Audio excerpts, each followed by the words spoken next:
Nasa late 30s ka na ba o nasa 40s pero pakiramdam mo ay wala ka pa ring ipon?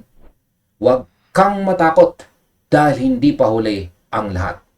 Normal lang na makaramdam ng guilt o isiping sobrang late ka na sa adult stage ng iyong buhay.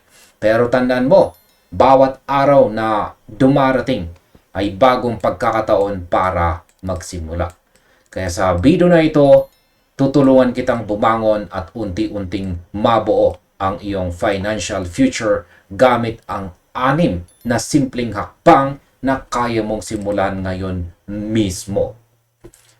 At ayan, simulan po natin sa una. Baguhin ang mindset. Marami po sa atin, kapag umabot na tayo sa ating 40s, iniisip na tapos na ang laban. Pero ang totoo, ito pa lang ang second half ng game ng buhay mo.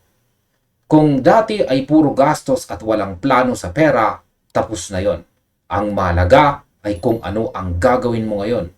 Huwag mo nang sisihin ang sarili mo o ang ibang tao. Tanggapin mo na may pagkakataon ka pa. Isipin mo ang isang kaibigan na 42 years old. Dati puro utang siya. Pero natuto po siyang magbenta ng mga produkto online at nagtabi ng konting kita araw-araw. Ngayon, may maliit na negosyo siya. Hindi milyonaryo pero may direksyon na. Ang sikreto ay ang mindset shift. Sabihin mo sa sarili mo araw-araw, hindi pa huli ang lahat. Makakaipon ako. Step number 2, alamin ang sitwasyon ng pera mo. Bago ka makapag-ipon, kailangan alam mo muna kung saan napupunta ang bawat sentimo mo. You can't manage what you don't measure.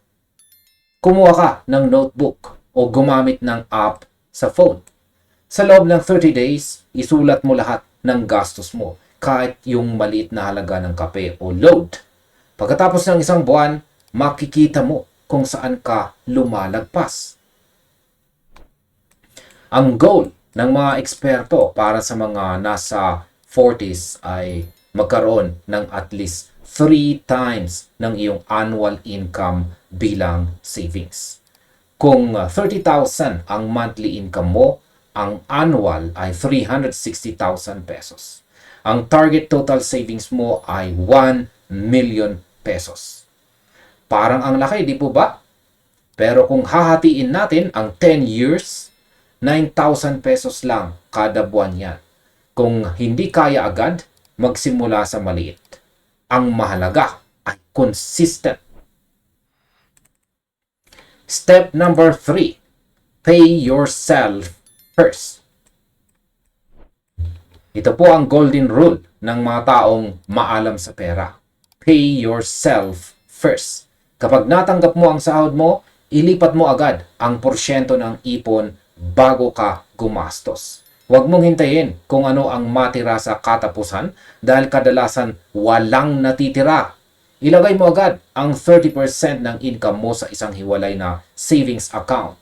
Kung kaya mo, gawin mong 40% o 50%. Magkaroon ka rin ng emergency fund at least 3 to 6 months worth ng iyong expenses.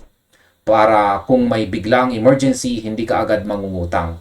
Kapag nasimulan mo ito, magkakaroon ka na ng peace of mind. Step number 4, maging matalino sa utang. Hindi lahat ng utang ay masama. May tinatawag po tayong good debt at saka bad debt. Ang good debt ay ginagamit para palaguin ang pera, gaya po ng business loan o pang-invest sa skills. Ang bad debt ay yung para lang sa luho o bisyo. Kung may utang ka, gumamit ng debt snowball. Unahin pong bayaran ang pinakamaliit na utang para ganahan ka. O kaya naman ay debt avalanche. Unahin ang pinakamalaking interest rate para makatipid ka sa katagalan. Huwag mo itong patagalin dahil lumalaki ang interest bawat buwan. Ayan, ang panglima ay learn to earn more. Ayan, ang pinakamagandang investment ay ang sarili mo. Kung gusto mong mapabilis ang pag-ipon, dagdagan mo ang iyong income. Hindi sapat na tipirin lang ang gastos.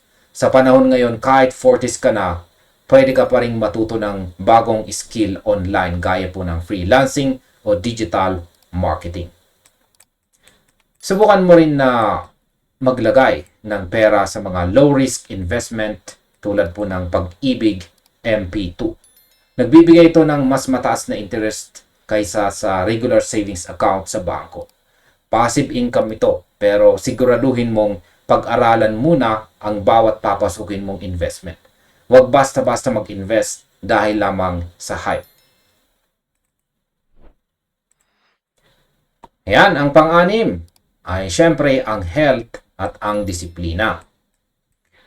Pangunahing yaman mo ay ikaw mismo. Walang kwenta ang ipon kung hindi mo maalagaan ang sarili mo. Habang nag-iipon, alagaan din ang iyong kalusugan. Maglakad, mag-exercise at kumain ng tama.